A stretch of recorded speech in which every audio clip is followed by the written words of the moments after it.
독해 공부 조금 해보신 분들은 자 이런 어떤 어려움 분명히 겪어보셨을 겁니다. 문장 같이 볼게요. John played computer games the entire day. 아니지. 한 개 하다가 진짜로 열심히 하는 사람은 한 개 하다가 이거 힘들어. 그러면 웬만하면 힘들어하면 그만해야 되잖아요. 힘들어. 다른 거 해야지. 어려워 보이지 않죠? 자 해석하자면은 John played computer games. 존이 컴퓨터 게임을 했다는 거죠. The entire day. 하루 종일 이란 뜻이 됩니다. 자 근데 조금만 우리가 주의 깊게 살펴보면요. 이 부분 the entire day 하루 종일이라는 것은 자 하루 동안이란 뜻이고 뭐뭐 동안이란 것은 기간을 말하는 거니까 이거 우리가 공부했었잖아요. 왠지 전치사 for가 앞에 들어가야 할 것 같단 말이죠. 근데 여기서는 전치사 for가 안 쓰였단 말이죠. 조금이라도 독해 공부를 해보신 분들은 이런 경험 가져보셨을 겁니다.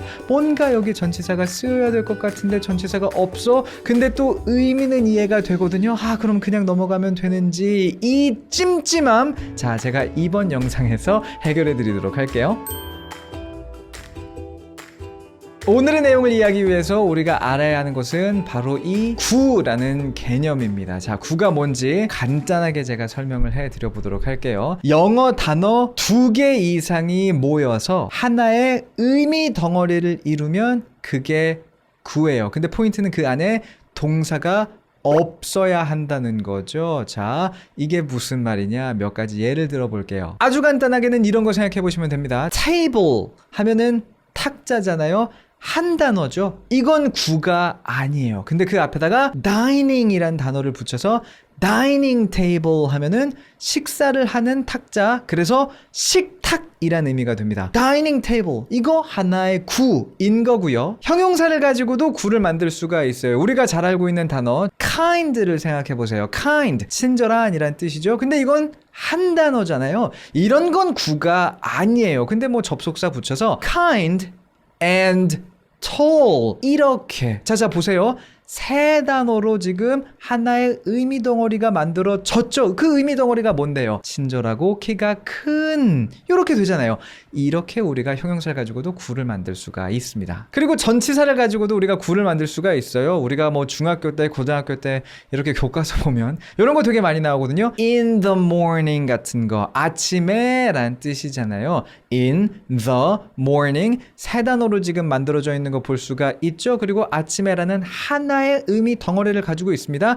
요렇게 이런 것들이 구구나라는 거 이제 머릿속에서 정리가 되셨을 거예요. 이렇게 구의 내용이 머릿속에 정리가 됐다면 아까 우리가 봤던 그 문장으로 돌아와 보도록 할게요. 자, 그 문장 뭐였습니까? John played computer games the entire day 였죠. 요 the entire day라는 것도 사실은 하나의 구인 거예요. The entire day. 세 단어로 이루어져 있고요. entire 하면은 전체의 란 뜻이니까 전체의 날. 그래서 하루 종일 이란 뜻이 만들어지는 걸 볼 수가 있죠. 근데 포인트는 자 뭐냐면 아까도 우리가 언급했던 것처럼 왠지 제대로 된 어떤 그런 문장을 만들어 보자라는 관점에서 봤을 때는 for the entire day. 기간을 말할 때 우리가 쓰는 전치사 for가 이 앞에 들어가야 될 것 같단 말이죠. 근데 왜 여기는 for를 쓰지 않은 것인지 에 대해서 자 제가 설명을 드려볼게요. 그 이유는 간단합니다. 자 우리가 앞에서 공부한 이 구라는 것이요 쓰임에 따라서 명사구가 되기도 하고 형용사구가 되기도 하고 부사구가 되기도 하는데 the entire day 같은 명사구지만 실제로 그 내용이 시간과 관련된 의미를 가지고 있으면요 이게 문법적으로는 전치사를 앞에 붙여주는 게 맞으나 그 전치사를 생략하기도 한다는 거예요. 많은 어떤 그런 문법적으로 어려운 것들의 결론이 좀 이런 것 같아요. 이러저러 저러한데 결국은 생략된 겁니다. 사실 오늘 내용도 그래요. 원래대로 따지자면요 여기에 for the entire day for라고 전치사를 넣어주는 게 맞고 전치사를 넣어줘도 분명히 원어민들이 그쵸 이 문장 제대로 이해를 해줄 거예요. 근데 요 the entire day라는 구 자체에 이미 그 의미가 시간이잖아요. 그 하루 종일 이런 경우에는 앞에 전치사를 우리가 그냥 빼버리기도 한다는 거죠. 자, 비슷한 맥락에서 이 예문도 한번 봐주세요. I went skiing several times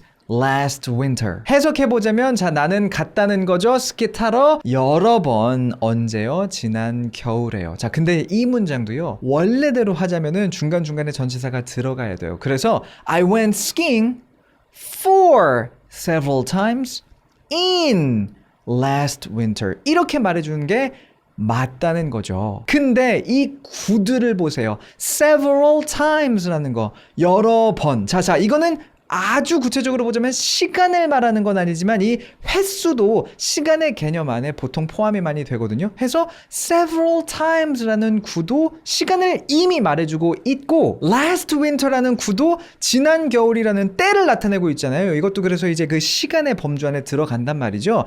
해서 이런 경우에는 앞에 전치사들을 싹싹 생략해주게 된다는 거죠. 그래서 아까 우리가 애초에 봤던 것과 같이 I went skiing several times last winter와 같은 문장이 만들어지게 되는 겁니다. 이렇게 해서 이번 시간에는요, 우리가 문장을 읽다가 왠지 여기에 전치사가 들어가야 될 것 같은데 전치사가 없는 그런 황당한 경우가 왜 생겨나는지에 대한 이유 설명을 드려봤습니다. 조금 어려울 수도 있었을 것 같아요. 하지만 제가 그 설명드렸던 예문들 다시 한번 복습해보시면 충분히 이해하실 수 있을 겁니다. 오늘의 내용 관련해서 궁금한 것이 있으시면요, 밑에 댓글로 질문 남겨주시고요. 오늘의 영상이 마음에 드셨다면 좋아요와 공유 그리고 구독 잊지 마시고 저희 두잉글 인스타그램 팔로우 하시는 것도 잊지 마시고요. 저는 다음 시간에 더 좋은 컨텐츠 가지고 돌아오도록 할게요. See you soon!